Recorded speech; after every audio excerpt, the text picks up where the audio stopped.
नमस्कार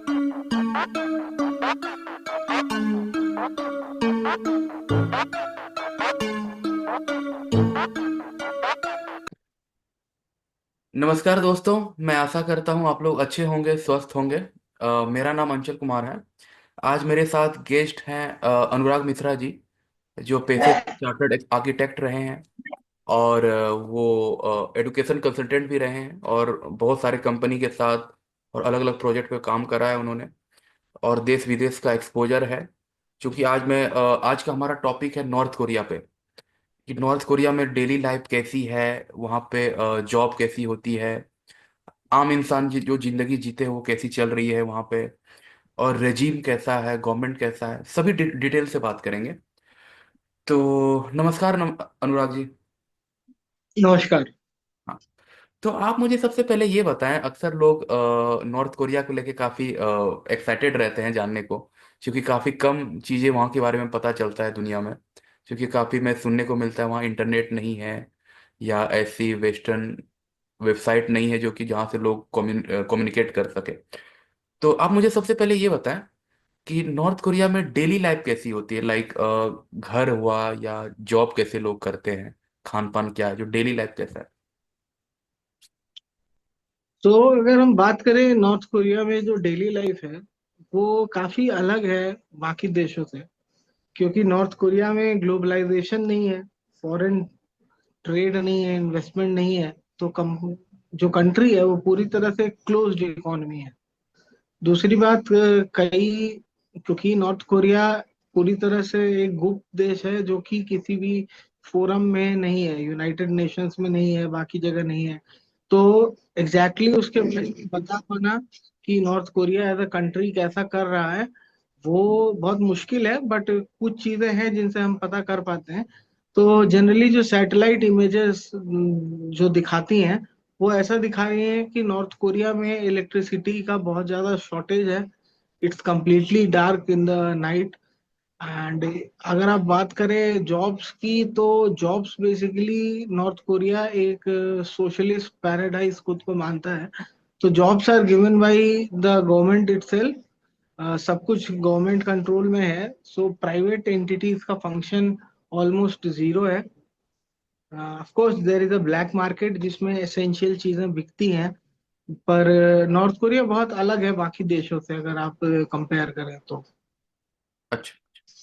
तो जैसा ये सबसे पहले आप मुझे ये बताएं कि काफी लोग किम जोंग उन के बारे में और उसके परिवार के बारे में, वो कैसे शख्सियत है उसके बारे में आप कुछ टिप्पणी दें उनके बारे में, या वो कहाँ से आए हैं, या उनके फैमिली कैसे रजीम में आई, कब हुआ, क्या हुआ। सो बेसिकली आफ्टर जापान में जो बॉम्बार्डिंग हुई थी 1945 में, हिरोशिमा और नागासाकी में। तो अगर हम बात करें किम फैमिली की, तो जैसा किम फैमिली कहती है कि they belong from mount Paektu blood line. Mount Paektu एक जगह है, it is a hilly area, वहां से वो लोग आए हैं। And the founder of DPRK, so democratic people's republic of Korea, North Korea का पूरा नाम है। तो उसमें अगर हम बात करें तो जो किम फैमिली की हम बात करते हैं, तो किम फैमिली में बेसिकली अभी तक तीन लोग हुए हैं। फर्स्टली किम इल सुंग, जिन्होंने ये रिजीम का शुरुआत किया था। उसके बाद उनके बेटे थे किम जोंग इल।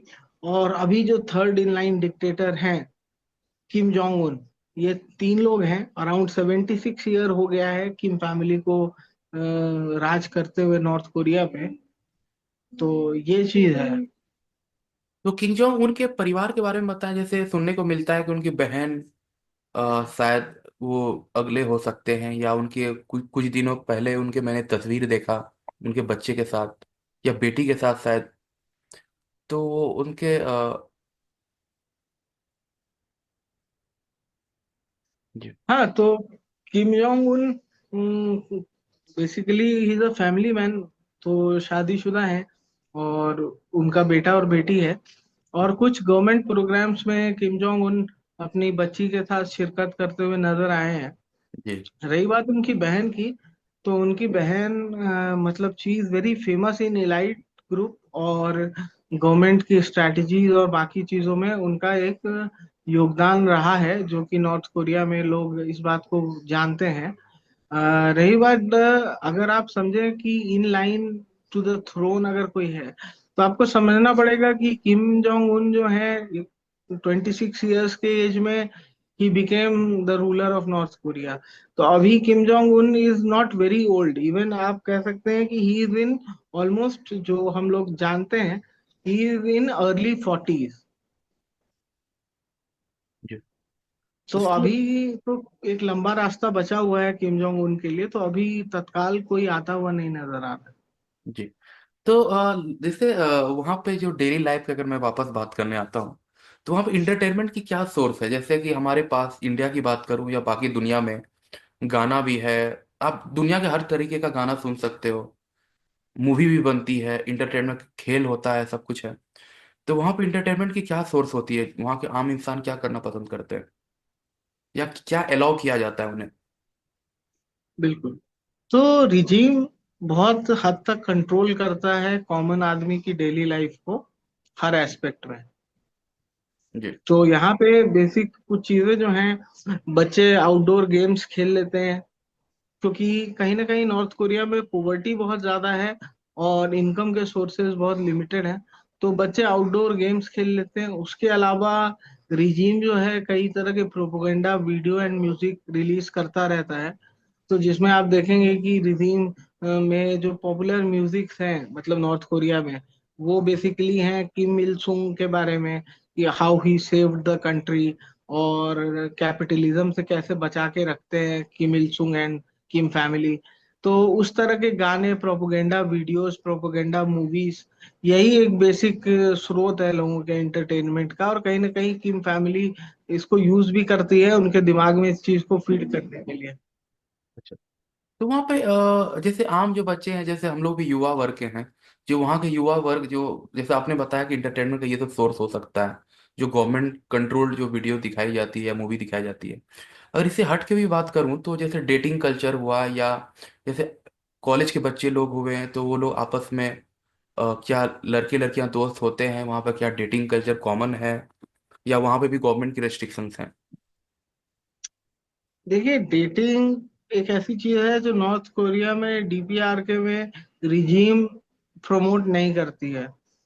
ठीक है, कुछ किस्से हैं जो नॉर्थ कोरियन डिफेक्टर्स बताते हैं, बट उसके अलावा बहुत कंट्रोल्ड एनवायरनमेंट है। दूसरी बात, वहां पे basically there is a class system.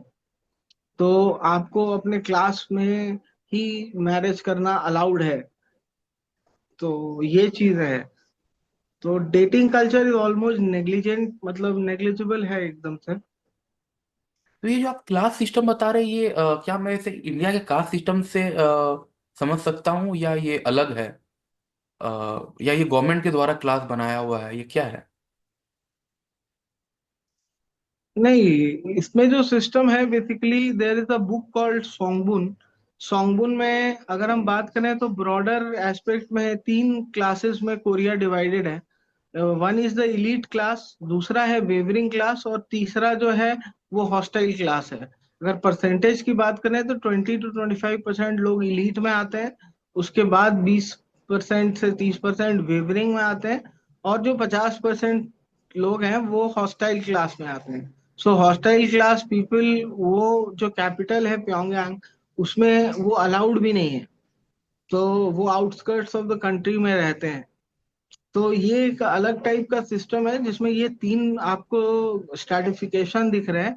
But उसके अलावा देयर आर 51 टाइप्स जिसमें लोग बांटे हुए हैं। तो इलाइट में भी इट इज लाइक कि आप कहाँ पे खड़े हैं, वो सोंगबुन में लिखा हुआ है, और वो फॉलो किया जाता है in all the government jobs, opportunities, everything वो डिपेंड करता है। तो वहाँ पे प्राइवेट जॉब्स होती ही नहीं है, right? Right, there is no private job, क्योंकि सब कुछ गवर्नमेंट कंट्रोल है। अच्छा, अच्छा। तो वहाँ पे लोग कैसे, इंटरनेट है या इंटरनेट की क्या फैसिलिटी है? क्या इंटरनेट है तो सिर्फ लोकल नेटवर्क पे काम करती है, या पूरा वर्ल्ड वाइड काम करता है, या? नहीं, वहां पे बेसिकली इंटरनेट नहीं है, इंट्रानेट है। सो आप अराउंड 19 वेबसाइट्स हैं जो इंटरनेट पे आप सर्फ कर सकते हैं। हम्म। और रिजीम इसको पूरी तरह से कंट्रोल करती है कि आप क्या देख सकते हैं और क्या नहीं देख सकते। अच्छा अच्छा। तो मतलब हर जगह गवर्नमेंट का कंट्रोल है, चाहे वो जॉब हो, आपकी पर्सनल लाइफ हो, काम हो, या आप क्या देखना कंज्यूम कर रहे हो, सब कुछ गवर्नमेंट कंट्रोल्ड है, right? Right right, very true. या जैसे कि आपने कहा कि ब्लैक मार्केट भी है, आपने ये शब्द कहा, तो ब्लैक मार्केट में जैसे क्या हो सकती है? जैसे मैंने ऐसे किस्से सुने हैं कि इंग्लिश गाने के सीडी हुआ या इंग्लिश गाने के मूवी ब्लैक मार्केट में लोगों ने पकड़ा, वहाँ के जो भी सिक्योरिटी एजेंसी ने पकड़ा, तो करीब काफी कड़ी सजा होती है। तो इसमें आप पता है कि वहाँ सजा कैसे कैसे होती है, या आप बाहर का कंज्यूम आप कर लेते हो तो कैसी सजा हो सकती है क्या?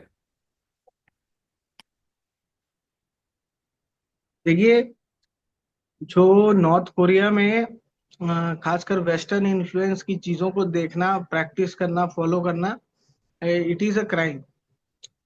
तो कहीं ना कहीं इसके लिए बहुत कठोर सजा है। आपको एग्जाइल में भेजा जा सकता है। उसके अलावा शायद आपको और भी तरह के पनिशमेंट मिल सकते हैं। तो ये चीजें हैं। और तो भी ब्लैक मार्केट में ऑफ कोर्स अवेलेबल है चीजें, लोग देखते हैं, छुप के देखते हैं। तो हाँ, ये चीजें हैं, बट आपको सजा मिल सकती है काफी हार्ड।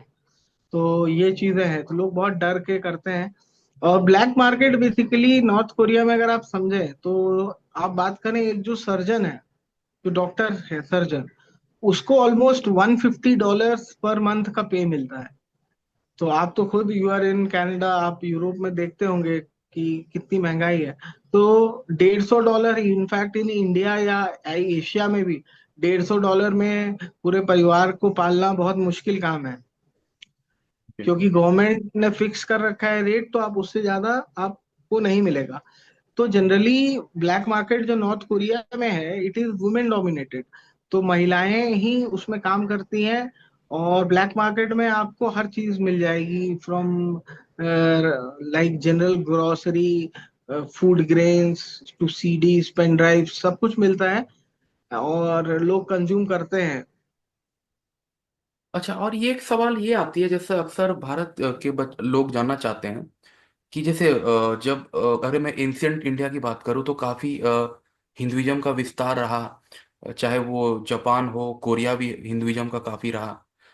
तो फिर बाद में बुद्धिज्म, जब बुद्धिज्म आई, काफ़ी सैकड़ों साल बुद्धिज्म का भी इन्फ्लुएंस रहा।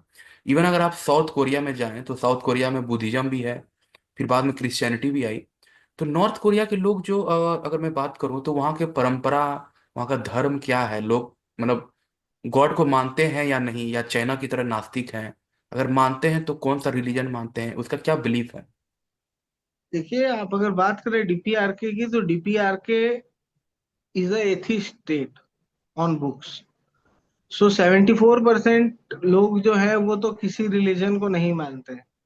और बाकी कुछ लोग हैं जिनका इंक्लिनेशन है।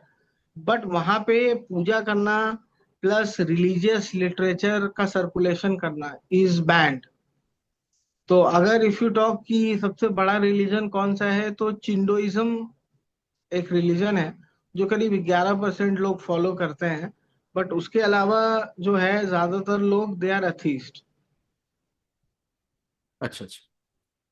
अ, अगर मैं बात करूं कि वहाँ के बच्चों की जो पढ़ाई होती है, या जो कॉलेज में पढ़ाई कराई जाती है, तो वहाँ पे उसकी क्या लेवल है, और वहाँ पे बच्चों का क्या पूरा ये जो डॉक्ट्रिन सेट किया रहता है गवर्नमेंट के द्वारा, क्या है? देखिए, वहां पे बेसिकली इट ऑल डिपेंड्स कि आप सोशल क्लास सिस्टम में कहाँ पे खड़े हैं। सो अगर आप इलाइट हैं, तो ऑफ कोर्स आपको प्योंगयांग यूनिवर्सिटी में, किम इल सुंग यूनिवर्सिटी बोलते हैं उसको, जो प्योंगयांग में है, उसमें आपको एडमिशन मिल सकता है। बट ये बेसिकली गवर्नमेंट ही डिसाइड करती है, द टीचर्स रिजीम के। वो जब आप पढ़ रहे होते हैं तो वो डिसाइड करते हैं कि आप किन चीजों में अच्छे हैं और आपको क्या कोर्सेज करने हैं। तो जैसे जनरली हम देखते हैं वर्ल्ड वाइड कि आप अपने मन से करियर परस्यू कर रहे हैं। तो नॉर्थ कोरिया में ऐसा नहीं है, आप अपने मन से करियर नहीं परस्यू कर सकते। अगर आप किसी चीज में अच्छे हैं तो आपको उसमें भेजा जाएगा। प्लस यूनिवर्सिटी एजुकेशन ऑलमोस्ट, जो इलाइट नहीं है उसके लिए यूनिवर्सिटी एजुकेशन ऑलमोस्ट इम्पॉसिबल है। अच्छा, रिसेंटली मैं कहीं पढ़ा था कि किंग जोंग उन की, अगर मैं बात करूं खुद की, अगर उनकी पढ़ाई जो है, शायद मैं समझता हूँ यूरोप के स्विट्जरलैंड में हुई थी, राइट? तो क्या वहाँ पे इलीट जो आप क्लास बता रहे हो, सिर्फ इलीट क्लास वहाँ से बाहर स्टडी करने को जा सकते हैं, या ये कॉमन लोगों की भी है? जैसे किंग जोंग उन खुद गए हैं, तो या बस जो रिजीम में जो फैमिली है उन्हें ये फैसिलिटी अवेलेबल है, या जो इलीट क्लास के लिए भी है, या कॉमन पीपल नहीं के लिए? नहीं, देखिए आप समझिए कि जैसे मेडिकल साइंस है तो उसकी पढ़ाई जरूरी है, इंजीनियरिंग की पढ़ाई जरूरी है, कंट्री उसके बिना फंक्शन नहीं कर सकता। दूसरी बात कि आपके पास उतनी सैलरी एज अ डॉक्टर भी नहीं है, $150 अगर आप कमा रहे हैं तो उसमें आप फैमिली को सस्टेन कर रहे हैं। तो आप सोचिए कि पूरे यूरोप में या यूएस में किसी भी कंट्री में आप जाके पढ़ नहीं सकते क्योंकि आपके पास उतनी सेविंग्स नहीं है। तो कहीं ना कहीं इसमें क्या है, रिजीम कंट्रोल करता है, तो रिजीम बेसिकली आपको फंड करता है, स्पॉन्सर करता है कि आप जाके पढ़ाई कर सकें। और कई देशों में वो जाते हैं, पढ़ते हैं। तो यस, इसमें ऐसा नहीं है कि बस किम फैमिली के लोग जा सकते हैं जनरली। इसमें जो इलाइट ग्रुप में जो मतलब 25% जो आबादी है ऑलमोस्ट, तो उसमें टॉप ऑफ द 15% लोग जो हैं, उसमें से if they are genuine enough, if they have that calibre and potential, तो उनको मौका मिलता है कि वो जाके पढ़ाई कर सके बाहर। बट वो पूरी तरह से रिजीम और जो ऑफिस है वो डिसाइड करता है। तो अक्सर जैसे कुछ कुछ नॉर्थ कोरिया के लोग, चाहे वो लड़के हो या लड़कियां हो, काफी मैंने देखा है कि वो यूएस जाके फिर जिसे डिफेक्टर कह सकते हैं, तो वो आखिर वो किस तरह से स्केप करते हैं और क्या सजा है? और जी। सो अगर आप बात करें डिफेक्टर्स की नॉर्थ कोरिया में, तो आज की डेट में जो मास इंफॉर्मेशन नॉर्थ कोरिया के बारे में लोगों को है वो है डिफेक्टर्स की वजह से ही। सो यस, डिफेक्शन किसी भी देश में क्राइम है वैसे तो, बट नॉर्थ कोरिया में इफ यू आर फाउंड कि आप डिफेक्ट करना चाह रहे हैं रिजीम से, तो आपको जो है बहुत हार्ड पनिशमेंट मिल सकती है। Plus there is one thing called guilt by association. So North Korea में डीपीआरके में गिल्ट बाय एसोसिएशन है। सो अगर आप गलती करेंगे तो आपकी 3 जनरेशन जो हैं they are liable to get punishment. But तब भी कुछ लोग डिफेक्ट करते हैं। सो डिफेक्ट करने का बेसिकली जो तरीका है वो ये है कि जाड़े के मौसम में देर इज अ रिवर जो जम जाती है, और उसके बाद लोग जो है वाया दैट रिवर क्रॉस करते हैं टू चाइना। और चाइना से लोग मूव कर जाते हैं टू थाईलैंड, एंड थाईलैंड से क्योंकि थाईलैंड और साउथ कोरिया में एक ट्रीटी है कि नॉर्थ कोरियन अगर कोई आता है तो वो साउथ कोरिया भेज देते हैं, और साउथ कोरियन गवर्नमेंट उनको रख लेती है, एग्जाइल असाइलम प्रोवाइड करती है। तो ये वो रूट है जिससे लोग साउथ कोरिया पहुंचते हैं। अच्छा, अगर मैं जियो पॉलिटिक्स की भी बात करूं, तो जैसे नॉर्थ कोरिया की काफी जैसे चाइना के साथ और रसिया के साथ काफी उनका डील है, चाहे वो आर्म्स परचेस करना हो या ये सब चीजों में हो। तो जैसे कि जैसे जैसे मैं हम लोग सभी जानते हैं कि नॉर्थ कोरिया आर्थिक रूप से कमजोर है काफी वेस्टर्न वर्ल्ड से। तो फिर भी क्या ऐसा कारण है कि जो अमेरिका ने कुछ ऐसा स्टेप नहीं ले रहे हैं नॉर्थ कोरिया, क्योंकि या कुछ ऐसे बिहाइंड द सीन ऐसे सेटिंग हो रखी है कि कुछ आयात निर्यात चल रही है, बिजनेसेस चल रहे हैं? देखिए, पहली बात कि नॉर्थ कोरिया एक क्लोज्ड कंट्री है। प्लस यूरोप और अमेरिका ने बहुत सारे सैंक्शंस लगा रखे हैं नॉर्थ कोरिया पे। तो उस वजह से उनका इंटरनेशनल ट्रेड करना इज इम्पॉसिबल। बट कहीं ना कहीं जब हम देखते हैं तो देयर आर फुटप्रिंट्स जिसमें वो चीजों को एक्सपोर्ट कर रहे हैं to China, and even Russia भी उनको हेल्प करता है, बिकॉज ऑयल एंड अदर सब चीजें जो हैं वो रशिया से भी इंपोर्ट करते हैं। तो ये चीजें हैं। तो नॉर्थ कोरिया कहीं ना कहीं एक लूपहोल को फॉलो करता है। So they import goods to China, और वहां से वो ग्लोबल मार्केट में उसको सेल आउट करता है अंडर द चाइनीज बैनर।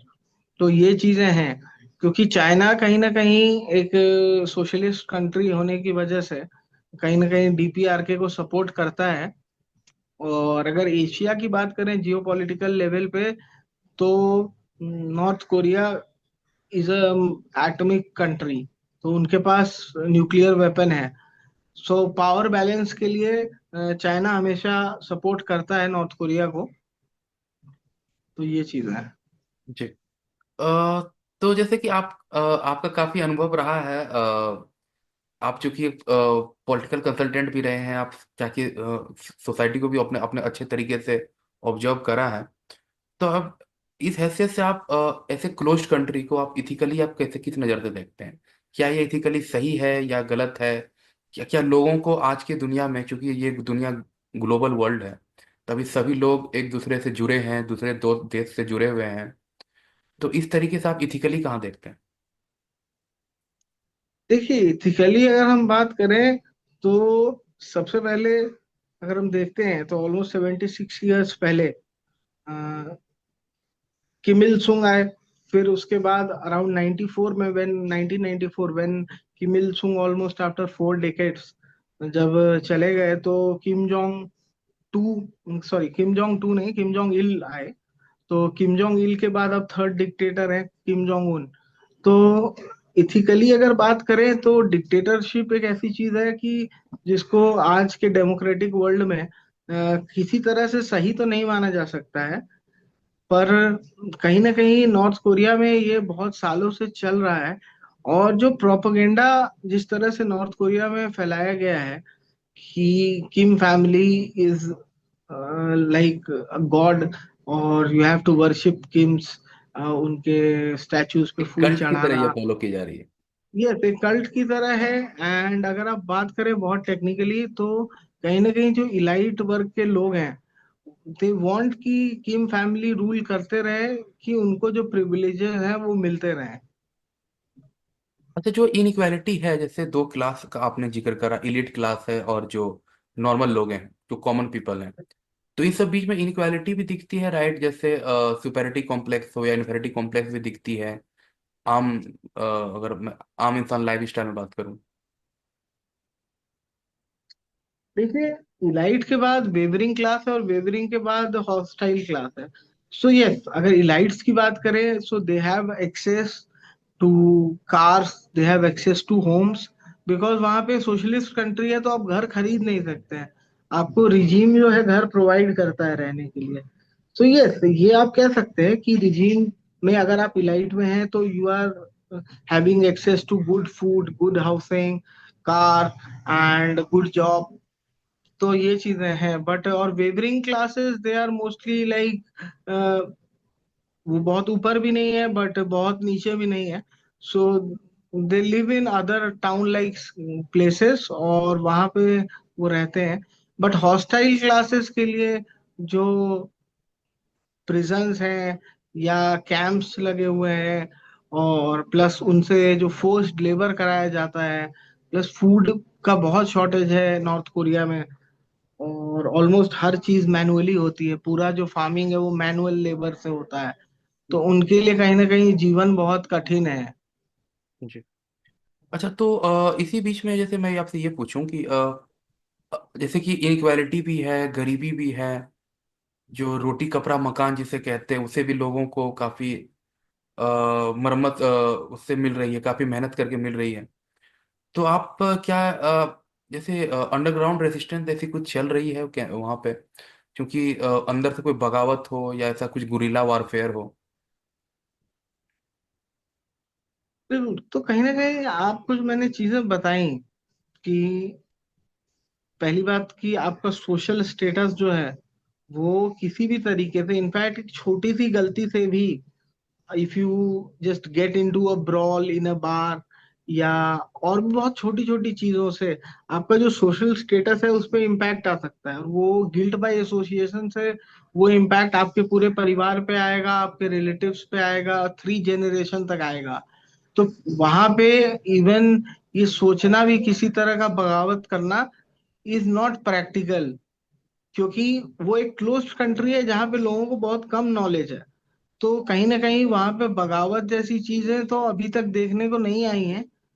और बहुत हार्श पनिशमेंट भी है इन चीजों पे।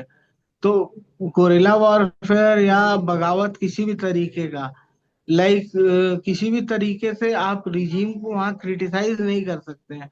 देयर इज नो ऑप्शन कि आप वहाँ रिजीम को क्रिटिसाइज करें, और या फिर कोई पैम्पलेट्स या कोई रिटन डॉक्यूमेंट मैनिफेस्टो सर्कुलेट करें, तो ये चीजें अलाउड नहीं है।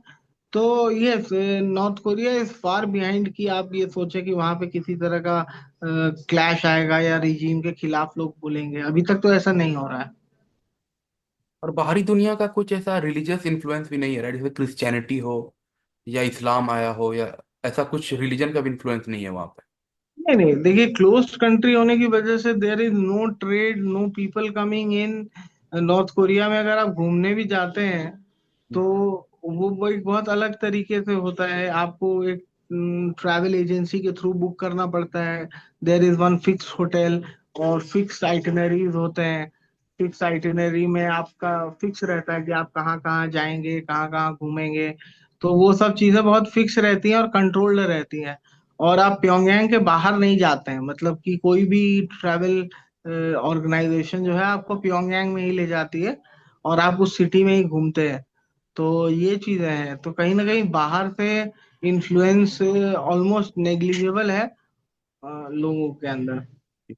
तो ये जो किंग जोंग उन फैमिली की जो हायरार्की चलते आ रही है, तो आप इससे अगले आप कहाँ तक इसे देखते हैं? और क्या आपको वहाँ के इन्वायरमेंट को देखते हुए क्या आपको ऐसा लगता है कि वहाँ पे ऐसी ही रिजीम चलने वाली है, या अभी से कहाँ तक फ्यूचर देखते हैं? देखिए रिजीम बहुत स्ट्रांगली चल रही है अभी तो। प्लस कहीं ना कहीं कुछ चीजें आपको या वर्ल्ड वाइड लोगों को समझनी पड़ेंगी कि रिजीम में बेसिकली ऐसा नहीं है कि Kim Jong Un is leading. So there is a group of people जो इलाइट ग्रुप में लोग हैं। अ, अगर आप सही मायने में देखें तो किम फैमिली के हटने से किम फैमिली से ज्यादा नुकसान कई लोगों को है। इसीलिए वो पूरा कोशिश करते हैं कि किम फैमिली ही लीड और रूल करते रहे। अच्छा अच्छा जी। तो मैं समझता हूँ कि आपने काफी अच्छे तरीके से आपने बहुत सारे टॉपिक्स को कवर करा। वहाँ की डेली लाइफ कैसी होती है, जॉब की लाइफ कैसे होती है, और किंग जॉन्ग उन किस तरीके से वहाँ पे लोगों को कंट्रोल करते हैं, आगे क्या फ्यूचर हो सकता है।